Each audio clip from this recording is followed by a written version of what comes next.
Welcome to the deep dive. Our mission, as always, is to take some complex source material, maybe a bit technical, and really break it down so you get the crucial insights you need. Take it accessible, right? Exactly. And today, we're tackling something foundational, truly central to the whole modern AI explosion we're seeing. Think ChatGPT, think all those smart assistants. We're talking about transfer learning, specifically in natural language processing, or NLP. Yeah, this idea of borrowing a language brain, we're diving into a great framework laid out by dear brother Prusith that really helps unpack how machines got so good at language so fast. It's the shortcut, really. It explains how we went from these clunky old systems to the incredibly capable models we have now. We want to give you that core understanding, without getting lost in all the super technical jargon. Okay, so let's set the stage. This historical shift, Yeah. it's huge. The old way versus now. Think back maybe 15, 20 years ago, language AI. Oh, it was painful. If you wanted something like, say, a spam filter for your email. Right, spam detection, classic example. You, the programmer, had to sit down and basically hand code every single rule. Like literally write. If the email contains the word free, maybe flag it. If it has winner, flag it. If it says urgent, with lots of exclamation marks. You're making a list, a long, brittle list. Exactly. Brittle is the perfect word. Because the moment a spammer got slightly creative, maybe wrote FREE or misspelled winner. Your rules were useless. You were constantly chasing your tail, adding more and more rules. It just didn't scale. Not at all. Then came the revolution, pre-trained language models. Names you probably hear a lot now, BERT, GPT, Roberta. These giants. Yeah. And the approach was totally different. Instead of teaching rules, we just fed them the internet. Massive amounts of text websites, books, articles, everything. And they learn language. How? Just by reading. Pretty much. By doing tasks like predicting the next word in a sentence or filling in missing words. Through that process, they absorbed grammar, context, syntax, even a surprising amount of world knowledge. Okay, so that brings us to transfer learning. This is the bridge, right? This is the absolute key. So you have this giant model, pre-trained on everything, already understanding language structure.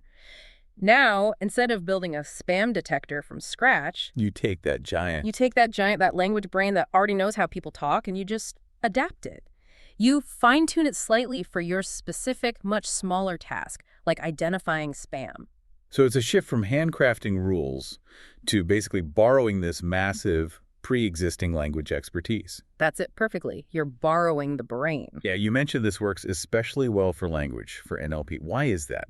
What's special about language that makes this borrowing so effective? It's actually surprisingly simple when you think about it. Yeah. The core reason is that the fundamental meaning and structure of language, they're shared across almost all tasks. Okay, unpack that a bit. Give us an example. Sure, let's take a simple sentence. Can I get a refund? Okay, customer service classic. Right. Now think about different AI tasks. If you feed that sentence to a sentiment analysis model. It'll probably pick up frustration, dissatisfaction, negative sentiment. Exactly. If you feed it to a customer service chatbot. It's a request, a specific action needed process, a refund. Yep. And if it goes into, say, a system that automatically categorizes support tickets. It gets tagged under refunds or billing issues. Right. But here's the crucial point. The underlying meaning, customer is unhappy, wants money back, and the grammatical structure, that doesn't change at all, does it? No, the core request is the same no matter how you're analyzing it. Precisely. The pre-trained model, having seen countless variations of requests and questions online, already gets the context. It knows what a refund request implies. Transfer learning isn't teaching it what the sentence means. It's just nudging it, telling it, okay, for this specific job, focus on the sentiment, or for this job, focus on routing the ticket. You got it. That shared language backbone is the magic ingredient. That's what we're leveraging. Okay, so that makes sense conceptually, but how does it work mechanically, like inside the model? How do we actually do that nudging without breaking the general knowledge it already has? Good question. To understand that, we kind of need to peek under the hood. Think of these big models as having roughly 3 main stages or parts in a pipeline. Okay, 3 parts. First up is the embedding layer. This is right at the beginning. Its job is just to take the raw words, can I get a refund, and turn them into numbers, into vectors that the machine can actually work with. Right, computers need numbers. So in transfer learning, what happens to this layer? Do we change it? Usually no. This layer is typically frozen, kept exactly as it was during pre-training. Why freeze it? Wouldn't adapting it help? Well, think of it like a universal dictionary or thesaurus that captures fundamental relationships between words like king is mathematically close to queen. You generally don't need to rewrite the basic meaning of English words for every new task, right? Okay, yeah, that makes sense. You want that core understanding stable. So embeddings are frozen. What's next? Next comes the real engine room, the transformer blocks. This is where all the complex stuff happens, the attention mechanisms, understanding context, figuring out how words relate to each other across the sentence. This is the brain part. The reasoning engine? And here. Here's where the fine-tuning often happens. But crucially, we usually only fine-tune the top few layers, not the whole stack. Just the top ones. Why not the deeper layers? Because the deeper layers capture the really fundamental general language rules from all that pre-training data, the top layers tend to learn more task-specific features, so you tweak the surface layers to adapt to your specific problem. While leaving the deep core linguistic knowledge intact. Exactly. If you mess too much with those deep layers using only your small, specific data set, you risk something called, well, it's called catastrophic forgetting. That sounds bad. Catastrophic forgetting. It is. It means the model gets so focused on your niche task, like classifying medical abstracts, that it literally forgets the basic grammar and common sense it learned from the entire internet. It overwrites its core knowledge. Okay, so tread carefully with the deeper layers. Yeah. Got it. What's the third part? The final part is the classification head, sometimes called the task head. This is the very end of the pipeline. And its job. Its job is to take all the processed information from the transformer blocks and make the final decision for your specific task. So it maps the features to your desired output, spam, not spam, positive, negative sentiment, refund category, whatever. And this part, in transfer learning. This part is always replaced. You throw away the generic head the model might have had, or might not even have one, and you bolt on a brand new one, custom built just for your specific outputs. So freeze the dictionary, gently tweak the top layers of the brain, and put on a completely new decision-making hat. That's a great way to put it. That's the essence of how the architecture is adapted. Cool. So knowing that, let's talk about the actual models. You mentioned BERT, GPT. Right. It feels like there's a whole zoo out there. The framework we're looking at calls it a library of giants.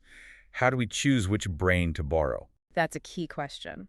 They're not all the same, even though they start from similar massive text data sets. They have different strengths, different architectures, really. A big distinction is between encoders and decoders. Encoders versus decoders. What's the difference? Think of encoders as being really good at understanding text. Models like BERT and a very popular, often more efficient version called Roberta fall into this category. So if my task involves reading text and making sense of it, like classification, figuring out sentiment, pulling out names or dates, answering questions based on a passage. Then an encoder like BERT or Roberta is probably your go-to. They excel at creating rich representations, like summaries, of the input text. Okay. And decoders? Decoders are the generators. The GPT family, GPT-2, GPT-3, and now the newer ones are the prime examples. They're designed to produce text. Ah, so writing articles, generating dialogue, completing a story, coding. That's decoder territory. Exactly. If you need the model to output new, coherent text based on a prompt, you want a decoder. Are there models that do both? Yeah, there are encoder-decoder models, sometimes called sequence-to-sequence. T5 is a well-known one. They're very flexible because they treat basically every task as transforming an input text into an output text. Translation, summarization, question answering, they can frame it all as text-to-text. Interesting. The framework also mentions specialized models. Oh, absolutely. This is really important for efficiency. If you're working in a specific field, say medicine or science, general models might struggle with the jargon. Right. They wouldn't have seen enough highly technical terms. Exactly. So people have created models pre-trained specifically on domain text, like BioBERT, trained on tons of biomedical literature. If you're doing medical NLP, using BioBERT gives you a huge head start because it already understands that specific language. Makes sense. Same for Cybert and scientific papers. Yep. Using a domain-specific model can be much more effective than trying to force a general model like BERT to learn niche terminology from scratch with just your small data set. And then there are the really big ones, the foundation models. Right. The current generation behemoths like GPT-4, Claude, Gemini, these are massive all-rounders. They often handle text, code, sometimes even images.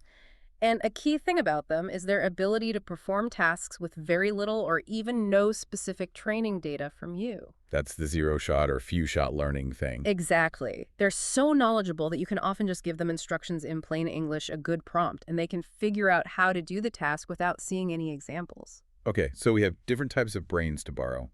Now, how do we actually do the borrowing and adapting? You mentioned fine-tuning, but are there other ways? Especially if, you don't have a supercomputer in your basement. Great question, and definitely something the framework highlights. How you adapt depends heavily on your resources mainly, how much labeled data you have for your specific task, and how much computing power you can afford. So what are the main approaches? Well, the standard one we've touched on is fine-tuning. That's where you take the pre-trained model, add your task-specific head, and then retrain those top few layers of the transformer blocks using your labeled data. Okay, that's if you have decent data in compute. What if you don't? Then you look at more efficient methods. One is prompt tuning or prompt engineering.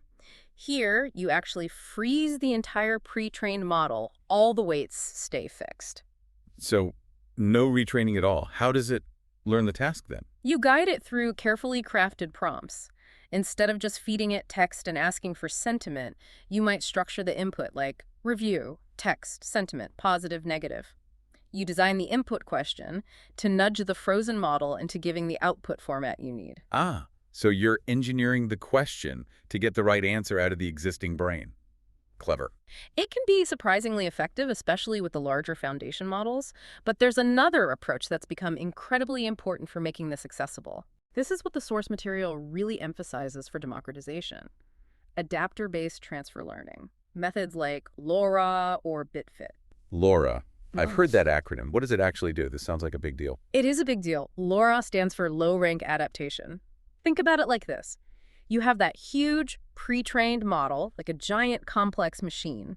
Instead of trying to rebuild parts of the engine, fine-tuning, you keep the whole machine frozen. Okay, keep it frozen. And you just insert tiny trainable adapter modules, like little plugins, into specific layers of the transformer blocks. So you're adding small, new pieces instead of changing the big existing ones. Exactly. And these adapter modules are designed to be very small, mathematically low rank. The result is that you only need to train the parameters within these tiny adapters, not the billions of parameters in the main model. How much smaller are we talking? Significantly. Instead of updating maybe billions of weights, you might only be updating, say, 1% to 5% of the total parameters, sometimes even less. Wow. Okay, the practical impact of that must be enormous. It's huge. It means you need vastly less memory, less compute time, less cost. The example given in the source was fantastic, using LoRa to adapt BioBert for classifying COVID vaccine sentiment using just 5,000 tweets. A task that would have been impossible for a small team with full fine-tuning on such a large model. Absolutely. LoRa and similar methods mean researchers, students, hobbyists, small companies, they can actually afford to adapt and use these state-of-the-art massive models without needing access to, like, Google-level infrastructure. It truly democratizes things. That really does change the game. Okay, so adapters are key for efficiency. But let's say you do have the resources for fine-tuning. Are there pitfalls? You mentioned catastrophic forgetting. How do we avoid that? Yeah, the framework gives some really solid best practices. The number one thing is using discriminative learning rates. Discriminative, meaning different rates for different parts. Exactly. Remember our layers. The new classification head you just added, it knows nothing. It needs to learn fast. So you give it the highest learning rate, like a crash course. Makes sense. But those deeper transformer layers, especially the ones close to the embedding layer, they hold the fundamental hard-won language knowledge. They're the experts. You want them to adapt very slowly, if at all, so they get the lowest learning rate, or maybe you even keep them completely frozen. Like, don't force the expert linguist into a speed reading course on slang. Perfect analogy. If you blast those deep layers with a high learning rate based on your small, specific data set, that's when you risk overwriting all that general knowledge. That's catastrophic for getting in action. Okay, so different learning rates are crucial. Anything else? A simple but important one: start simple. Before you even think about fine-tuning the transformer layers, just train the classification head first. Just the head. Why? To get a baseline. Make sure your setup is working. Make sure the head can actually learn something from the features the frozen model provides. If that doesn't even work, there's no point wasting time and money trying to fine-tune the deeper layers. Establish that the basics are sound first. That sounds like very practical advice. Okay, so stepping back, what's the big picture here for you, the listener? What should you take away from all this? I think the absolute core insight, the main message from Deborah Pruzeth's framework and really the whole field is this. The hardest part, teaching a machine the fundamentals of human language, is largely done. These pre-trained models already possess that knowledge. So our job isn't to build a language brain from scratch anymore. No, your job is now much more manageable. It's about guiding that existing powerful brain, steering its vast knowledge towards solving your specific problem efficiently. And the benefits are clear, right? Less data needed, faster development. Way less labeled data than starting from zero. Much faster to get a model up and running, and especially with techniques like adapters, potentially huge savings in computing power and cost. So if someone listening is thinking, okay, I have a language task, what should I do? The framework gives a kind of quick decision guide, doesn't it? It does, and it's really helpful, basically. If you have small data and relatively low compute power, don't try full fine-tuning. Instead, use the frozen pre-trained model just to extract features, the embeddings or outputs from early layers, and feed those into a separate, simple classifier like logistic regression or an SVM. Okay, leverage the knowledge without heavy training. What if compute is really tight, like small data and very low compute? That's the prime territory for those adapter methods. LoRa, BitFit, maximum efficiency, minimal training cost. Keep the giant frozen, train the tiny plugins. Makes sense. And only if you're in the situation of having large data A&D, high compute resources. Then you can consider going for the full fine-tuning approach, carefully retraining those top transformer layers with discriminative learning rates. That's a really clear way to think about the options. This whole dive has been super insightful about how language AI got so good. It really is a paradigm shift. And, the provocative thought to leave with is, this isn't just about language. This core idea of pre-training on massive general data, then fine-tuning or adapting for specific tasks, it's revolutionizing other areas too. Absolutely. Computer vision is a huge one. Models pre-trained on millions of internet images can then be fine-tuned to do highly specialized tasks like detecting cancer cells in medical scans, or identifying specific types of defects in manufacturing, taking general seeing ability and focusing it. Exactly. The borrowing a brain concept is incredibly powerful and flexible. We're just scratching the surface. Which is a perfect lead-in. If this deep dive has sparked your interest, you want to go further, see code examples, understand generative AI or prompt engineering in more detail, or explore those computer vision applications, we strongly recommend checking out the source material we base this on. Yeah. Deborah Pruzeth's blog really lays out this framework clearly and provides pathways into all those related topics. It's a great next step for anyone wanting to dig deeper. Definitely worth exploring. That's all for this deep dive. Thanks for joining us.